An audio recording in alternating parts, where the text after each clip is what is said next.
ਵਾਹਿਗੁਰੂ ਸਾਹਿਬ ਜੀ।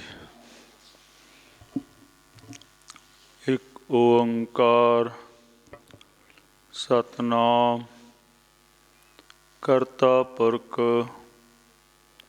ਨਿਰਭਉ ਨਿਰਵੈਰ ਅਕਾਲ ਮੂਰਤ ਆਜੂਨੀ ਸੈਭੰ ਗੁਰ ਪ੍ਰਸਾਦ।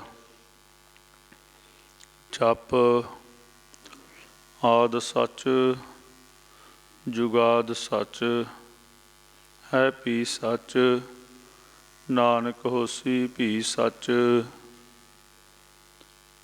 ਰੂਪ ਨ ਰੇਖ ਨ ਰੰਗ ਕਿਛ ਤ੍ਰੈ ਗੁਣ ਤੇ ਪ੍ਰਭ ਭਿੰਨ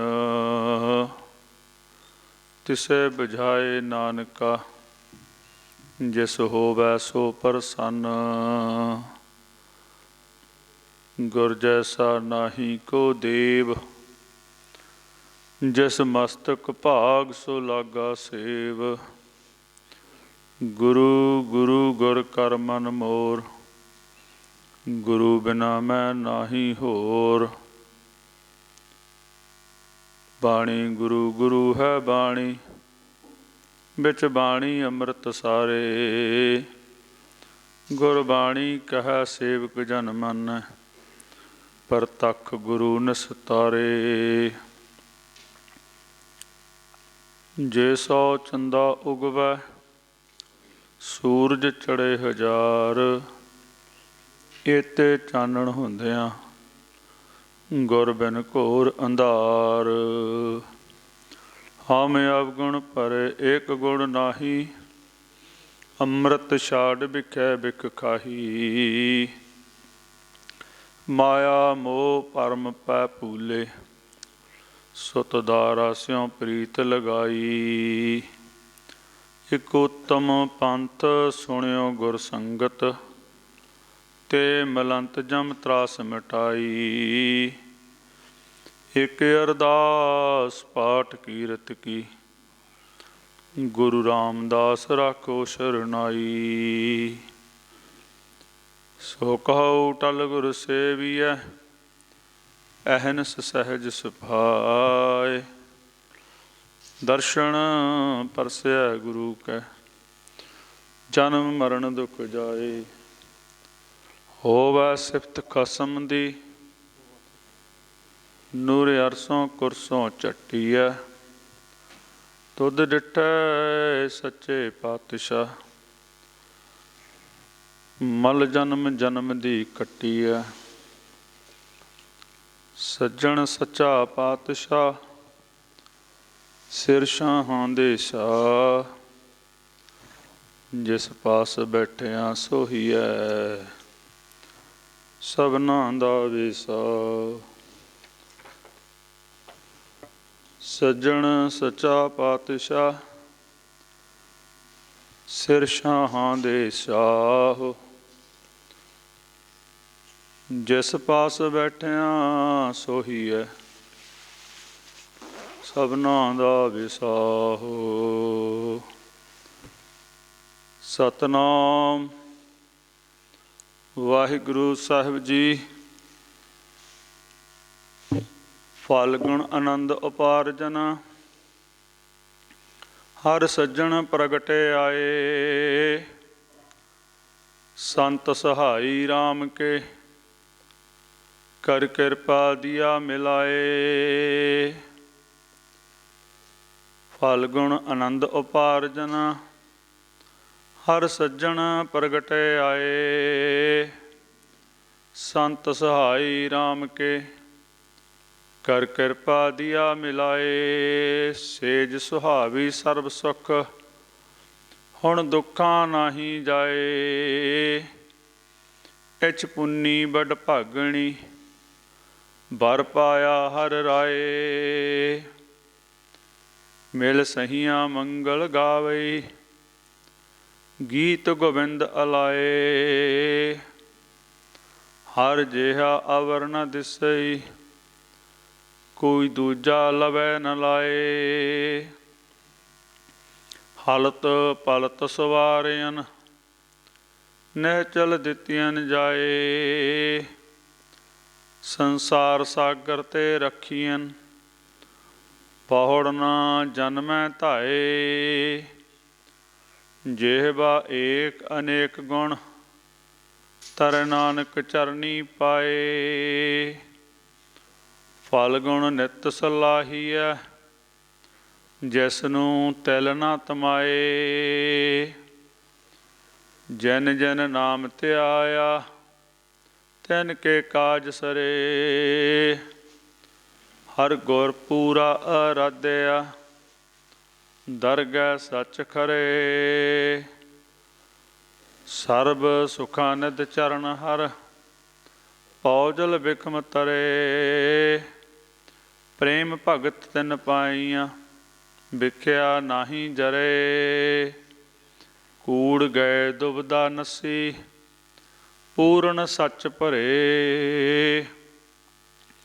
पार ब्रह्म प्रभ सेवंदे, मन अंदर एक धरे। महादिवस मूरत भले, जिसको नदर करे। नानक मंगे दर्श दान, कृपा करो हरे। महादिवस मूरत भले, जिसको नदर करे। नानक मंगे दर्श दान, कृपा करो हरे। वाहिगुरु जी का खालसा, वाहिगुरु जी की फतेह। गुरु जी की सजी नवाजी गुरु रूप खालसा साध संगत जी, अकाल पुरख वाहिगुरु परमेश्वर की मेहरमत का सदका आपां सारे ये मनुखा शरीर लैके धन सतगुरु श्री गुरु गोबिंद सिंह जी महाराज सच्चे पातशाह तिन्हां दी चरण छोह प्राप्त धरती गुरुद्वारा टाहलीआणा साहब और प्रतख सतगुरु श्री गुरु ग्रंथ साहिब जी तिन्हां दी हजूरी च जुड़ के बैठे हाँ।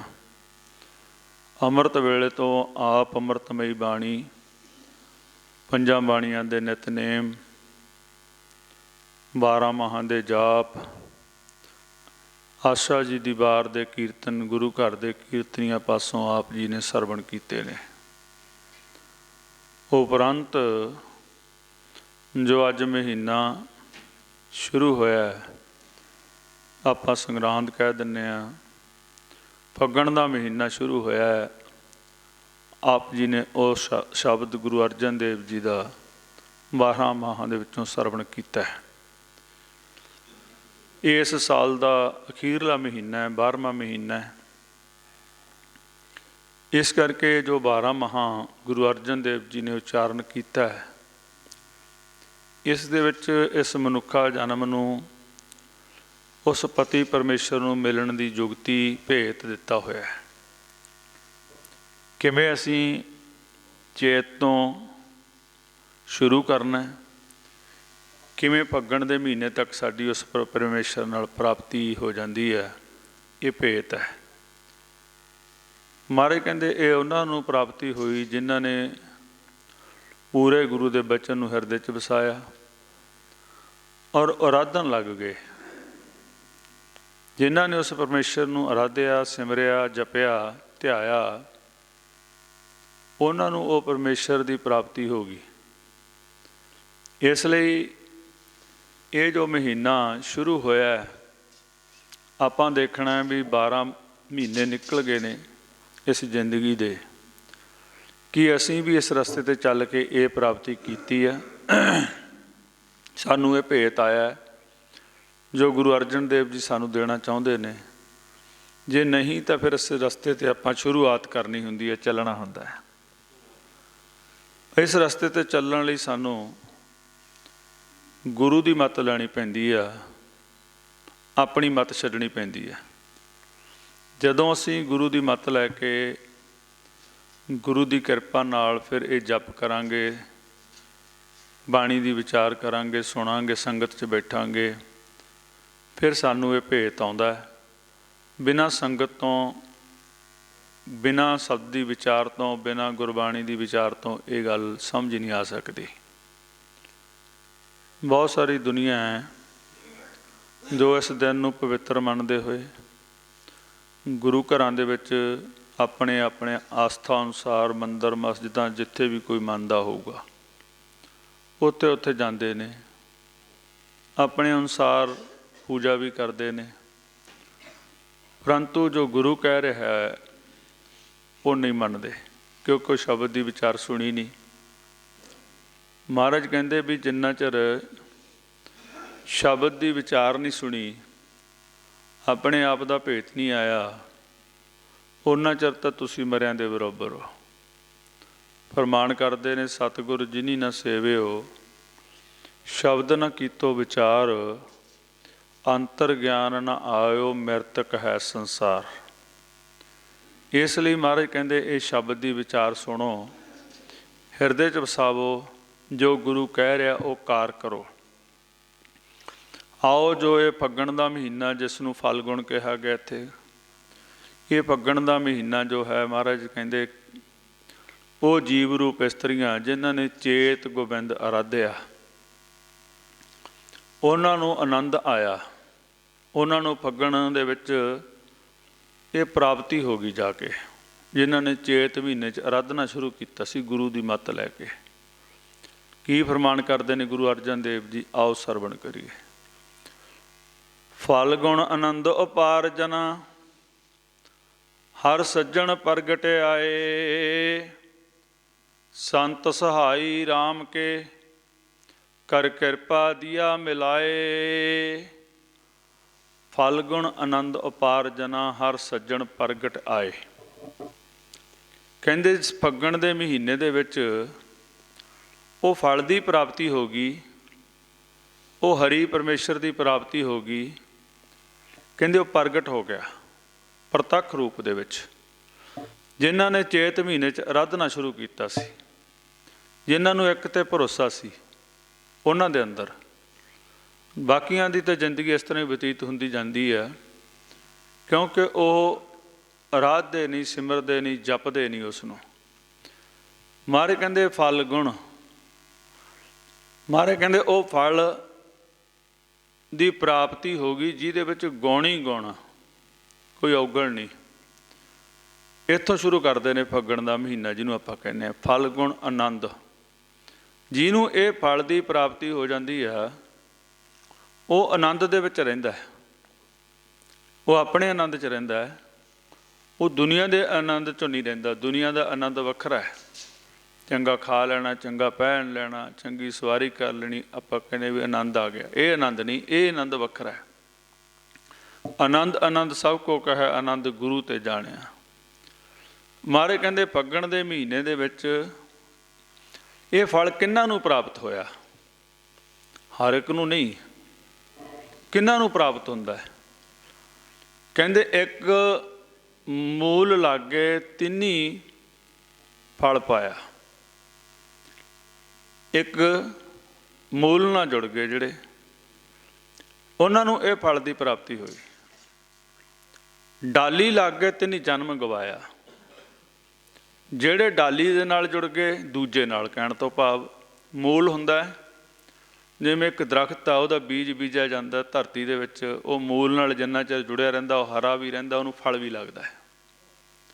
ਜੇ ਉਹ ਆਪਣੇ ਮੂਲ ਨਾਲੋਂ ਧਰਤੀ ਨਾਲੋਂ ਬੀਜ, ਜੇ ਉਹਦੀ ਜੜ ਪੱਟੀ ਜਾਵੇ ਤਾਂ ਉਹ ਦਰਖਤ ਸੁੱਕ ਜਾਂਦਾ, ਉਹਦੇ ਕੋਲੋਂ ਫਲ ਦੀ ਪ੍ਰਾਪਤੀ ਨਹੀਂ ਹੁੰਦੀ। ਇਸੇ ਤਰ੍ਹਾਂ ਹੀ ਇਹ ਸਰੀਰ ਰੂਪੀ ਇੱਕ ਦਰਖਤ ਹੈ, ਇਹਦੀਆਂ ਜੜ੍ਹਾਂ ਉੱਪਰਲੇ ਪਾਸੇ ਆ, ਥੱਲੇ ਨਹੀਂ ਹੈਗੀਆਂ। ਜਿਵੇਂ ਧਰਤੀ 'ਚ ਜੜ੍ਹਾਂ ਹੁੰਦੀਆਂ, ਸਾਡੀ ਮੂਲ ਉੱਪਰ ਆ। ਜਿੰਨਾ ਚਿਰ ਅਸੀਂ ਮੂਲ ਨਾਲ ਜੁੜੇ ਰਹਾਂਗੇ, ਉਹ ਜੜ੍ਹਾਂ ਨਾਲ ਜੁੜੇ ਰਹਾਂਗੇ, ਫਿਰ ਇਹ ਫਲ ਦੀ ਪ੍ਰਾਪਤੀ ਹੁੰਦੀ ਹੈ। ਇੱਕ ਮੂਲ ਲੱਗੇ ਤਿੰਨੀ ਸੁੱਖ ਪਾਇਆ, ਡਾਲੀ ਲੱਗ ਗਏ ਤਿੰਨੀ ਜਨਮ ਗਵਾਇਆ। ਜਿਹੜੇ ਡਾਲੀ ਨਾਲ ਆ ਕੇ ਦੂਜੇ ਨਾਲ ਜੁੜੇ ਹੋਏ ਨੇ, ਥਾਂ ਥਾਂ 'ਤੇ ਮੱਥਾ ਟੇਕਣਾ, ਉਹਦੀ ਪੂਜਾ ਕਰ ਲਈ, ਇਸ ਤਰ੍ਹਾਂ ਪੂਜਾ ਕਰ ਲਈ, ਆਪਣੀ ਆਪਣੀ ਮੱਤ ਨਾਲ, ਉਹਨੂੰ ਕਹਿੰਦੇ ਡਾਲੀ ਲੱਗ ਗਏ। ਡਾਲੀ ਲੱਗ ਗਏ ਤਿੰਨੀ ਜਨਮ ਗਵਾਇਆ। ਅੰਮ੍ਰਿਤ ਫਲ, ਫਲ ਗੁਣ, ਅੰਮ੍ਰਿਤ ਫਲ ਤਿਸ ਜਨ ਕੋ ਲਾਗੈ, ਬੋਲੇ ਅੰਮ੍ਰਿਤ ਬਾਤਾਂ ਹੈ। ਫਿਰ ਕਹਿੰਦੇ ਅੰਮ੍ਰਿਤ ਫਲ ਉਹਨਾਂ ਨੂੰ ਮਿਲਿਆ, ਇਹ ਅੰਮ੍ਰਿਤ ਰੂਪੀ ਫਲ। ਇਹ ਫਲ ਅੰਮ੍ਰਿਤ ਰਸ ਇਹਨੂੰ ਕਿਹਾ ਗੁਰਬਾਣੀ ਦੇ ਵਿੱਚ, ਹਰ ਰਸ ਵੀ ਕਿਹਾ, ਬ੍ਰਹਮ ਰਸ ਵੀ ਕਿਹਾ ਇਹਨੂੰ। ਇੱਥੇ ਅੰਮ੍ਰਿਤ ਫਲ, ਜਿਨ੍ਹਾਂ ਨੂੰ ਅੰਮ੍ਰਿਤ ਫਲ ਦੀ ਪ੍ਰਾਪਤੀ ਹੁੰਦੀ ਆ ਉਹ ਫਿਰ ਉਸ ਪਰਮੇਸ਼ਰ ਦੀ ਉਸਤਤ ਕਰਦੇ ਨੇ। ਬੋਲੇ ਅੰਮ੍ਰਿਤ ਬਾਤਾਂ ਇਹ ਬਾਣੀ ਉਹਨਾਂ ਦੀ ਹੈ, ਉਹਨਾਂ ਮਹਾਂਪੁਰਖਾਂ ਦੀ ਹੈ ਜਿਨ੍ਹਾਂ ਨੂੰ ਇਹ ਪ੍ਰਾਪਤੀ ਹੋਈ। ਫਿਰ ਉਹਨਾਂ ਨੇ ਇਹ ਅੰਮ੍ਰਿਤ ਬਚਨ ਉਚਾਰਨ ਕੀਤੇ। ਬੋਲੇ ਅੰਮ੍ਰਿਤ ਬਾਤਾਂ ਫਲ ਗੁਣ ਆਨੰਦ ਉਪਾਰਜਨਾ ਹਰ ਸੱਜਣ ਪ੍ਰਗਟਾਏ। ਜਦੋਂ ਉਹ ਸੱਜਣ ਪਰਮੇਸ਼ਰ ਵਾਹਿਗੁਰੂ ਨੂੰ ਮਿਲੇ ਗੁਰਮੁਖ, ਉਹ ਪ੍ਰਤੱਖ ਰੂਪ 'ਚ ਜਾ ਕੇ ਜਦੋਂ ਉਹਦਾ ਰੂਪ ਹੀ ਹੋ ਗਏ ਨੇ। ਗੁਰੂ ਅਰਜਨ ਦੇਵ ਜੀ ਆਪਣੀ ਦੱਸ ਰਹੇ ਨੇ ਕਹਾਣੀ, ਸਾਨੂੰ ਦੱਸ ਰਹੇ ਨੇ ਕਿਵੇਂ ਆਪਾਂ ਪ੍ਰਾਪਤੀ ਕਰਨੀ ਆ। ਉਹ ਕਹਿੰਦੇ ਉਹ ਹਰੀ ਸੱਜਣ ਉਹਨਾਂ ਦੇ ਅੰਦਰ ਪ੍ਰਗਟ ਹੋਇਆ ਜਿਹੜੇ ਆਪਣੇ ਮੂਲ ਨਾਲ ਜੁੜੇ, ਸੱਚ ਨਾਲ ਜੁੜੇ, ਬ੍ਰਹਮ ਨਾਲ ਜੁੜੇ, ਇੱਕ ਨਾਲ ਜੁੜੇ, ਇੱਕ ਦਾ ਧਿਆਨ ਕਰਦੇ ਨੇ, ਇੱਕ ਦੀ ਪੂਜਾ ਕਰਦੇ ਨੇ, ਇੱਕ ਨੂੰ ਸਿਮਰਦੇ ਨੇ। ਉਹਨਾਂ ਨੂੰ ਇਹ ਫਲ ਦੀ ਪ੍ਰਾਪਤੀ 100% ਹੁੰਦੀ ਆ। ਅੰਮ੍ਰਿਤ ਰਸ, ਹਰ ਰਸ, ਬ੍ਰਹਮ ਰਸ ਮਿਲਦਾ। ਇਹ ਮਹਾਰਾਜ ਕਹਿੰਦੇ ਇਹ ਪ੍ਰਗਟ ਹੋ ਗਏ ਹਰੀ ਪ੍ਰਤੱਖ ਰੂਪ ਦੇ ਵਿੱਚ, ਹਰ ਸੱਜਣ ਪ੍ਰਗਟਿਆ ਹੈ। ਕਹਿੰਦੇ ਇਹ ਸੱਜਣ ਜਦੋਂ ਮਿਲਿਆ ਪਰਮੇਸ਼ਰ, ਜਿਹਨੂੰ ਆਪਾਂ ਕਹਿੰਦੇ ਸੱਜਣ ਸੱਚਾ ਪਾਤਸ਼ਾਹ, ਸਿਰ ਸ਼ਾਹਾਂ ਦੇ ਸ਼ਾਹ, ਜਿਸ ਪਾਸ ਬੈਠਿਆ ਫਿਰ ਉਹਦੇ ਨਾਲ ਬਹਿੰਦਾ ਹੈ ਗੁਰਮੁਖ, ਸੋਹੀ ਆ ਸ਼ੋਭਾ ਪਾਉਂਦੇ ਨੇ ਸੰਸਾਰ 'ਚ। ਇਸ ਕਰਕੇ ਉਹ ਪਰਮੇਸ਼ਰ ਜਿਹੜਾ ਸੀ ਉਹ ਪ੍ਰਗਟ ਹੋ ਗਿਆ। ਇਹ ਕਹਿੰਦੇ ਕਿਵੇਂ ਸਾਨੂੰ ਪ੍ਰਾਪਤੀ ਹੋਈ? ਸੰਤ ਸਹਾਈ ਰਾਮ ਕੇ ਕਰ ਕਿਰਪਾ ਦੀਆ ਮਿਲਾਏ।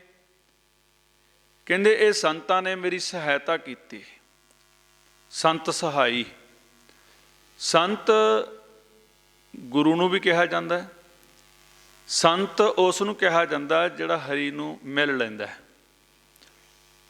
ਉਂਝ ਭਾਵੇਂ ਕੋਈ ਦੁਨੀਆ ਦੇ ਵਿੱਚ ਆਪਣੇ ਨਾਂ ਨਾਲ ਸੰਤ ਲਾ ਕੇ ਤੁਰਿਆ ਫਿਰੇ, ਦੁਨੀਆ ਨੂੰ ਸੰਤ ਮੰਨ ਵੀ ਲਵੇ, ਪਰੰਤੂ ਉਹ ਸੰਤ ਨਹੀਂ ਹੋ ਸਕਦਾ।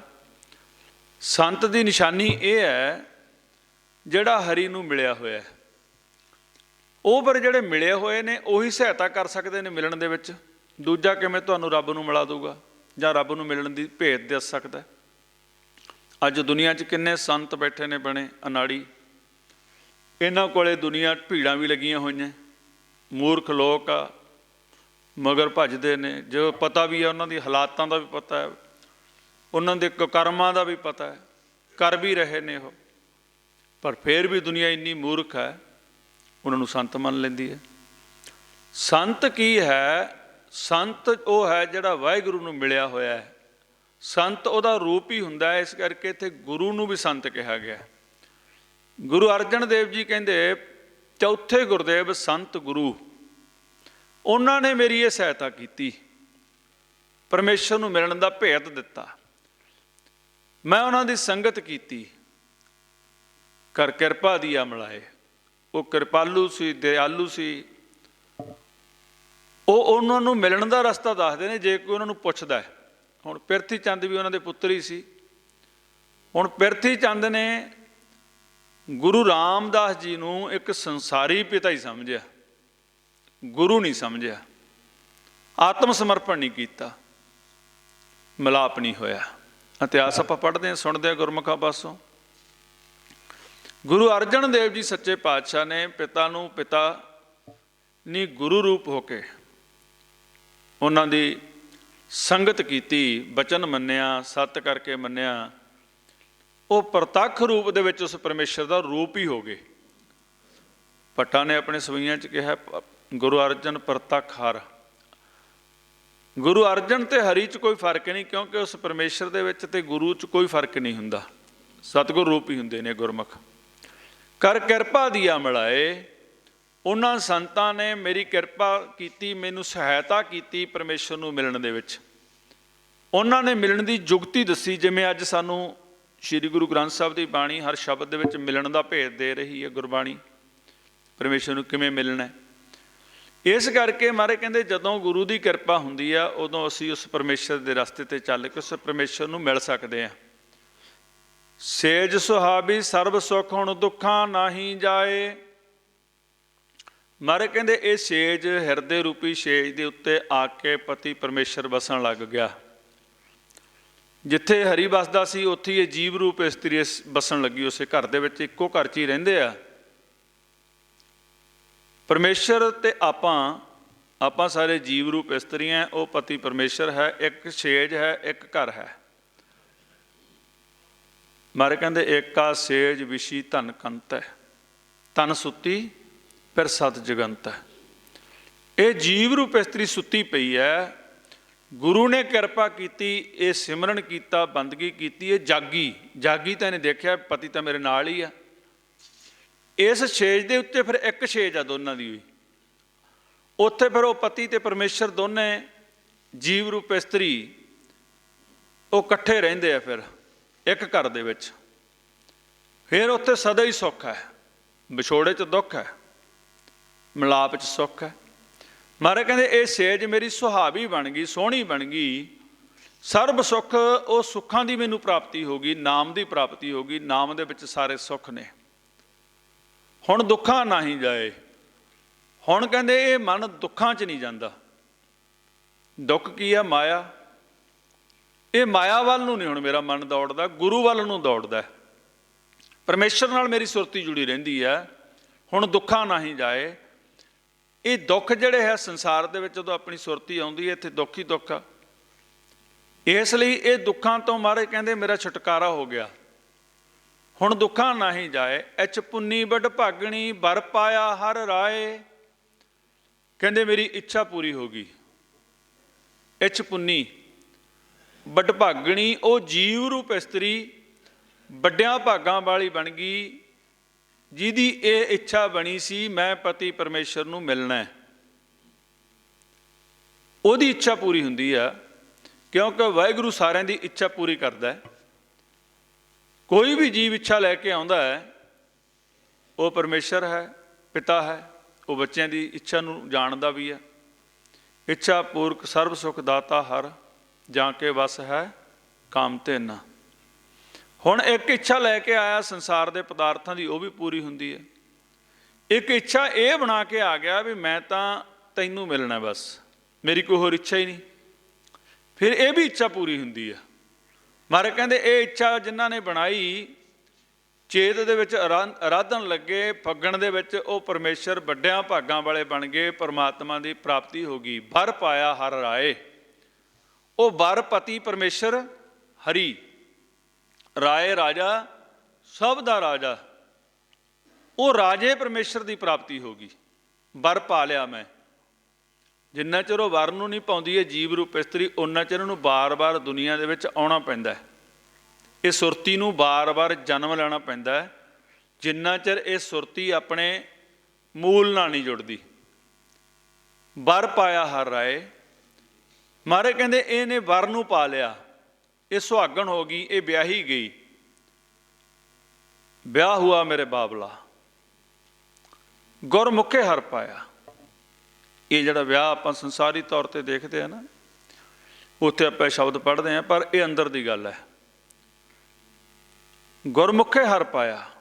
ਹਰੀ ਪਰਮੇਸ਼ਰ ਵਰ ਨੂੰ ਪਾ ਲਿਆ ਜਿਨ੍ਹਾਂ ਨੇ, ਉਹ ਸੁਹਾਗਣ ਹੈ, ਬਾਕੀ ਸਭ ਦੁਹਾਗਣ ਹੈ। ਮਹਾਰਾਜ ਕਹਿੰਦੇ ਨੇ ਵਰ ਪਾਇਆ ਹਰ ਰਾਏ, ਮਿਲ ਸਹੀਆਂ ਮੰਗਲ ਗਾਵਈ, ਗੀਤ ਗੋਬਿੰਦ ਅਲਾਏ। ਹੁਣ ਇਹ ਸਖੀਆਂ ਸਹੇਲੀਆਂ ਜਦੋਂ ਇਕੱਠੀਆਂ ਹੁੰਦੀਆਂ ਫਿਰ ਆਪਣੇ ਪਤੀ ਦੀਆਂ ਗੱਲਾਂ ਕਰਦੀਆਂ। ਮਹਾਰਾਜ ਕਹਿੰਦੇ ਮਿਲ ਸਹੀਆਂ ਮੰਗਲ, ਮੰਗਲ ਹੁੰਦਾ ਖੁਸ਼ੀ ਦੇ ਗੀਤ।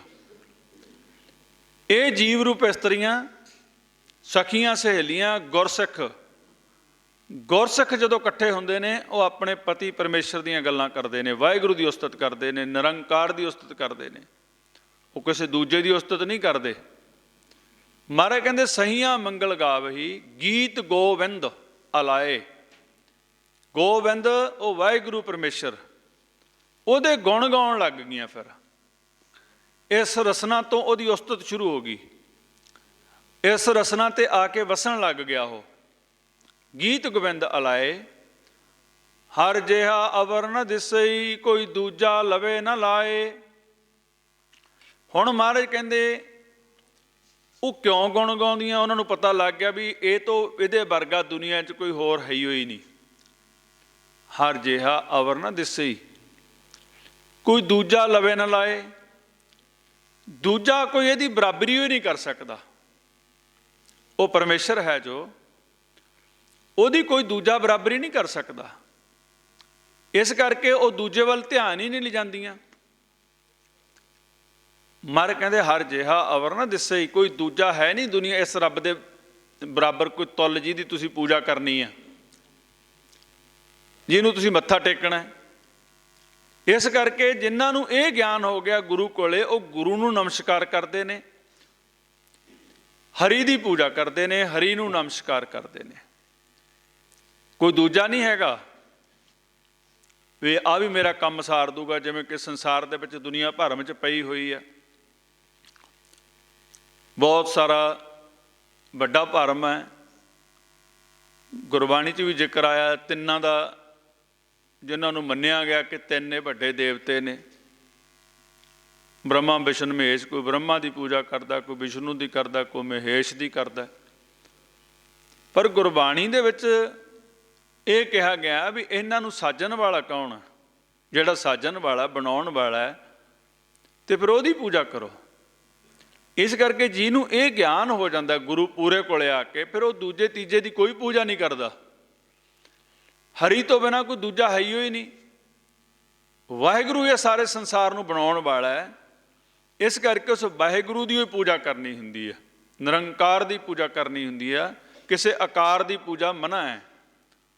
महाराज कहते हर जिहा अवर ना दिसे ही, कोई दूजा लवे ना लाए, कोई दूजा लवे ना लाए, उहदे बरोबरी कोई दूजा नहीं हैगा भी जिहनूं तुसीं नमस्कारां करदे फिरो, कोई दूजा है ही नहीं जदों। फिर इस करके जिन्हां ने गुरबाणी पढ़ी है, खोजी है, वो तो फिर भरम च नहीं जाते, तो उन्हां नूं कहंदे सिख।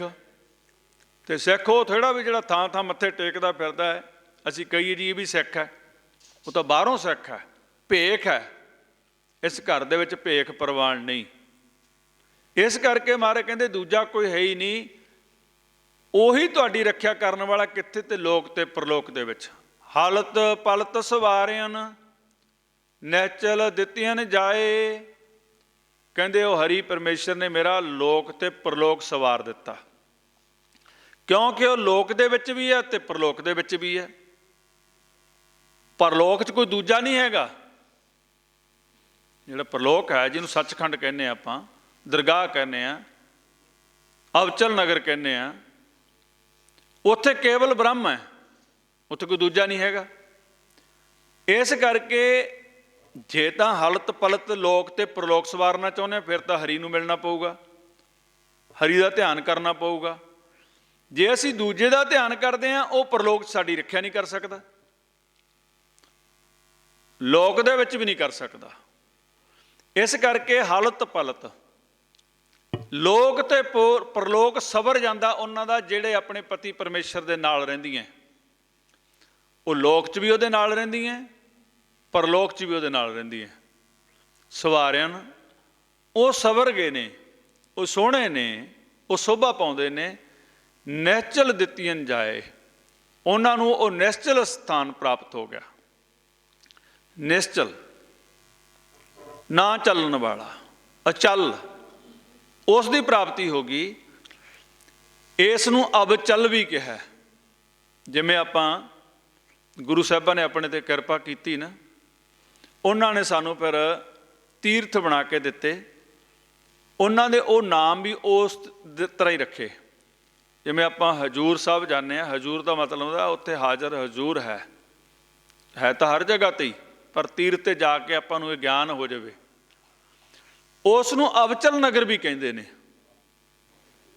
ਅਵਚਲ ਨਗਰ ਉਹ ਸੱਚਖੰਡ ਦਾ ਨਕਸ਼ਾ, ਜਿਵੇਂ ਹਰਿਮੰਦਰ ਸਾਹਿਬ ਹੈ, ਉਹ ਹਰੀ ਮੰਦਰ ਤਾਂ ਉਹਨੂੰ ਕਿਹਾ ਗਿਆ, ਉਹ ਸੱਚਖੰਡ ਦਾ ਨਕਸ਼ਾ ਹੈ। ਆਨੰਦਪੁਰੀ ਤਾਂ ਕਿਹਾ ਗਿਆ, ਉਹ ਵੀ ਸੱਚਖੰਡ ਦਾ ਨਕਸ਼ਾ ਹੈ। ਇਹ ਜਿਹੜੇ ਤਖਤ ਨੇ ਨਾ ਪੰਜੇ, ਇਹ ਪੰਜੇ ਤਖਤ ਉਹ ਸੱਚ ਦਾ ਨਕਸ਼ਾ ਹੈ, ਸੱਚਖੰਡ ਦਾ ਨਕਸ਼ਾ ਹੈ, ਜਿੱਥੇ ਸੱਚ ਬ੍ਰਹਮ ਵਰਤਦਾ ਹੈ। ਇਹਨੂੰ ਅਵਚਲ ਨਗਰ ਕਿਹਾ। ਇੱਥੇ ਮਹਾਰਾਜ ਜੀ ਨੇ ਨਿਹਚਲ ਕਹਿ ਦਿੱਤਾ, ਨਿਹਚਲ ਦਿੱਤੀਆਂ ਜਾਏ। ਕਹਿੰਦੇ ਮੈਨੂੰ ਉਹ ਨਿਹਚਲ ਥਾਂ, ਉਹ ਅਵਚਲ ਨਗਰ ਦਾ ਮੈਂ ਵਾਸੀ ਬਣ ਗਿਆ। ਕਿਵੇਂ ਬਣਿਆ? ਕਹਿੰਦੇ ਅਵਚਲ ਨਗਰ ਗੋਬਿੰਦ ਗੁਰੂ ਕਾ ਨਾਮ ਜਪਤ ਸੁਖ ਪਾਇਆ ਰਾਮ। ਕਹਿੰਦੇ ਮੈਂ ਉਹਨੂੰ ਜਪਿਆ, ਉਹ ਅਬਚਲ ਨਗਰ ਦਾ ਮੈਂ ਵਾਸੀ ਬਣ ਗਿਆ। ਹੁਣ ਮਹਾਰਾਜ ਕਹਿੰਦੇ ਮੈਨੂੰ ਉਹ ਨਿਸ਼ਚਲ ਥਾਂ ਮਿਲ ਗਿਆ, ਮੇਰਾ ਆਉਣਾ ਜਾਣਾ ਵੀ ਮੁੱਕ ਗਿਆ। ਸੰਸਾਰ ਸਾਗਰ ਤੇ ਰੱਖੀਨ ਬਹੁੜ ਨਾ ਜਨਮੈ ਧਾਏ। ਕਹਿੰਦੇ ਮੈਨੂੰ ਮੇਰੇ ਮਾਲਕ ਨੇ ਕਿਰਪਾ ਕੀਤੀ, ਇਹ ਸੰਸਾਰ ਸਾਗਰ ਤੋਂ ਮੈਨੂੰ ਉੱਪਰ ਉਠਾ ਲਿਆ। ਸੰਸਾਰ ਸਾਗਰ ਤੇ ਰੱਖਿਆ, ਇਹ ਸੰਸਾਰ ਨੂੰ ਸਾਗਰ ਕਿਹਾ ਗਿਆ। ਇਹਦੇ ਵਿੱਚ 3 ਗੁਣ ਨੇ, ਇੱਕ ਅਗਨ ਸਾਗਰ ਹੈ, ਇੱਕ ਬਿਕ ਸਾਗਰ ਹੈ, ਇੱਕ ਸੁਖ ਸਾਗਰ ਹੈ। ਇਹ ਤਿੰਨਾਂ ਨੂੰ ਇਕੱਠਿਆਂ ਕਿਹਾ ਸੰਸਾਰ ਸਾਗਰ। ਇੱਥੇ ਆਵਾਂਗੇ, ਇਹ ਅਗਨ ਦਾ ਦੇਸ਼ ਹੈ। ਜਦੋਂ ਅਸੀਂ ਅਗਨ ਦੇ ਵਿੱਚ ਜਾਵਾਂਗੇ ਤਾਂ ਸਾਨੂੰ ਅਗਨ ਪੋਹੂਗੀ, ਦੁੱਖ ਹੋਊਗਾ ਹੀ। ਇਸ ਕਰਕੇ ਮਹਾਰਾਜ ਸੱਚੇ ਪਾਤਸ਼ਾਹ ਇਹ ਸੰਸਾਰ ਸਾਗਰ ਤੋਂ ਕਹਿੰਦੇ ਮੈਨੂੰ ਉੱਪਰ ਉਠਾ ਲਿਆ। ਸੰਸਾਰ ਸਾਗਰ ਤੇ ਰੱਖਿਅਨ, ਮੇਰੀ ਰੱਖਿਆ ਕੀਤੀ। ਇੱਥੋਂ ਮੈਨੂੰ ਸੰਸਾਰ ਸਾਗਰ ਚੋਂ ਕੱਢ ਲਿਆ, ਅਬਚਲ ਨਗਰ ਦਾ ਮੈਨੂੰ ਵਾਸੀ ਬਣਾ ਲਿਆ, ਆਪਣੇ ਘਰ ਦੇ ਵਿੱਚ ਮੈਨੂੰ ਬਿਠਾ ਲਿਆ। ਸੰਸਾਰ ਸਾਗਰ ਤੇ ਰੱਖਿਅਨ, ਮਹਾਰਾਜ ਕਹਿੰਦੇ ਬਹੁੜ ਨਾ ਜਨਮੈ ਧਾਏ। ਕਹਿੰਦੇ ਹੁਣ ਬਾਰ-ਬਾਰ ਜਨਮ ਮਰਨ 'ਚ ਨਹੀਂ ਆਉਣਾ ਪੈਂਦਾ। ਜਿਹਨੂੰ ਇਸ ਸੰਸਾਰ ਦਾ ਭੇਤ ਆ ਜੇ ਨਾ, ਪਹਿਲਾਂ ਤਾਂ ਸੰਸਾਰ ਹੈ ਕੀ ਹੈ, ਉਹੀ ਇੱਥੋਂ ਬਚ ਸਕਦਾ ਹੈ। ਉਹ ਗਿਣਤੀ ਹੈ ਜਿਨ੍ਹਾਂ ਨੂੰ ਸੰਸਾਰ ਦਾ ਹੀ ਨਹੀਂ ਪਤਾ। ਸੰਸਾਰ ਕੀ ਆ? ਵਿਕਾਰ। ਜਿੰਨੇ ਵਿਕਾਰ ਨੇ ਇਹ ਸੰਸਾਰ ਹੈ। ਇਹਨਾਂ ਵਿਕਾਰਾਂ ਨੂੰ ਜੇ ਤੁਸੀਂ ਛੱਡਤਾ,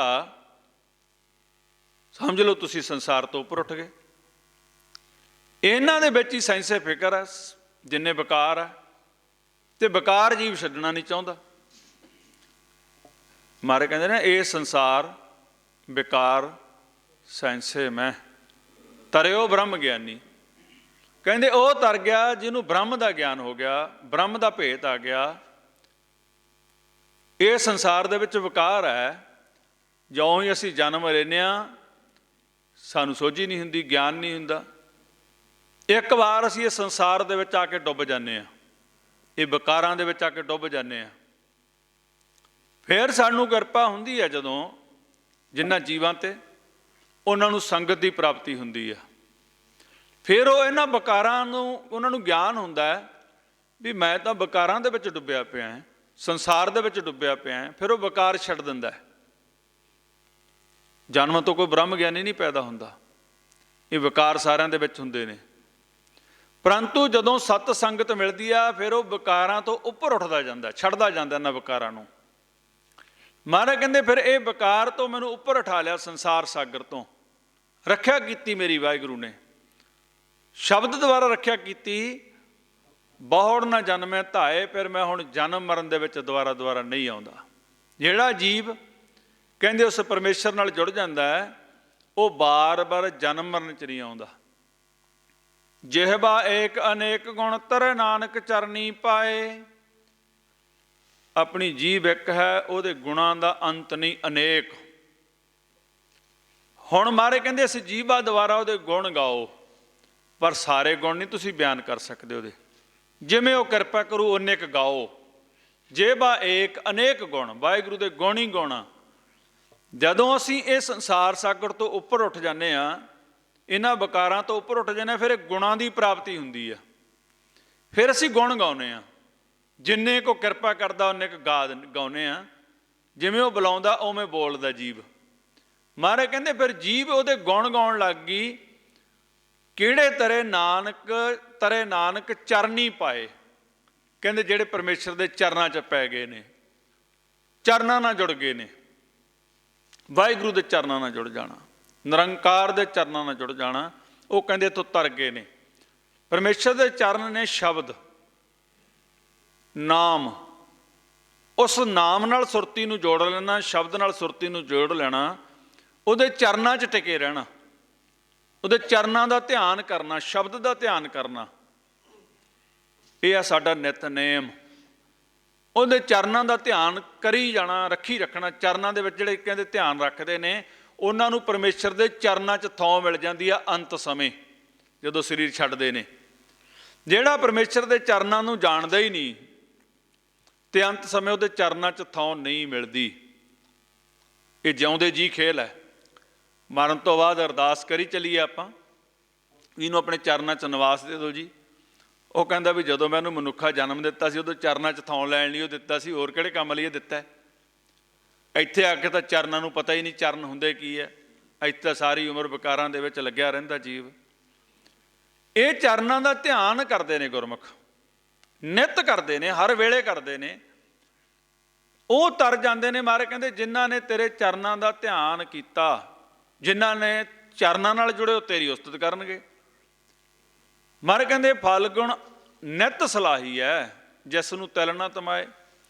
ਕਹਿੰਦੇ ਇਹ ਪੱਗਣ ਦਾ ਮਹੀਨਾ ਫਿਰ ਉਹ ਜੀਵ ਰੂਪ ਇਸਤਰੀਆਂ ਸੋਭਾ ਪਾਉਂਦੀਆਂ, ਨਿੱਤ ਸਲਾਉਂਦੀਆਂ ਹਰੀ ਨੂੰ, ਵਾਹਿਗੁਰੂ ਨੂੰ, ਪਰਮੇਸ਼ਰ ਨੂੰ ਸਿਫਤ ਸਲਾਹ ਕਰਦੀਆਂ ਉਹਦੀਆਂ ਨਿੱਤ। ਉਹਦੀ ਕਿਹਦੀ? ਜਿਸ ਨੂੰ ਤਿਲ ਨਾ ਤਮਾਏ। ਜਿਹਨੂੰ ਪਰਮੇਸ਼ਰ ਨੂੰ ਇਹ ਨਹੀਂ ਹੈ ਵੀ ਮੇਰੀ ਕੋਈ ਵਡਿਆਈ ਕਰੇ, ਵੀ ਮੈਂ ਉਹਨੂੰ ਨਹੀਂ, ਉਹਨੂੰ ਤਿਲ ਮਾਤਰ ਵੀ ਹੈ ਨਹੀਂ ਮੇਰੀ ਕੋਈ ਵਡਿਆਈ ਕਰੇ। ਮਹਾਰਾਜ ਕਹਿੰਦੇ ਨੇ ਉਹ ਜਿਹੜੇ ਆਪਾਂ ਉਹਨੂੰ ਸਲਾਹੁੰਦੇ ਆ ਨਾ, ਇਹਦਾ ਮਤਲਬ ਇਹ ਆ ਕਿ ਆਪਾਂ ਤਰਜੀਏ, ਉਹਦੀ ਸਿਫਤ ਸਲਾਹ ਕਰਕੇ ਆਪਾਂ ਤਰਜੀਏ। ਫਲ ਗੁਣ ਨਿੱਤ ਸਲਾਹੀਏ। ਗੁਰੂ ਅਰਜਨ ਦੇਵ ਜੀ ਕਹਿੰਦੇ ਨਿੱਤ ਉਹਦੀ ਸਿਫਤ ਸਲਾਹ ਕਰੋ, ਨਿੱਤ ਉਹਦਾ ਸਿਮਰਨ ਕਰੋ, ਕੋਈ ਦਿਨ ਖਾਲੀ ਨਾ ਜਾਵੇ। ਪਰ ਇਹ ਨਹੀਂ ਹੈ ਵੀ ਜਿਹੜਾ ਉਹਦੀ ਸਿਫਤ ਕਰਦਾ ਵੀ ਉਹਨੂੰ ਕੋਈ ਪਰਮੇਸ਼ਰ ਨੂੰ ਉਹਦੀ ਵਡਿਆਈ, ਆਪਦੀ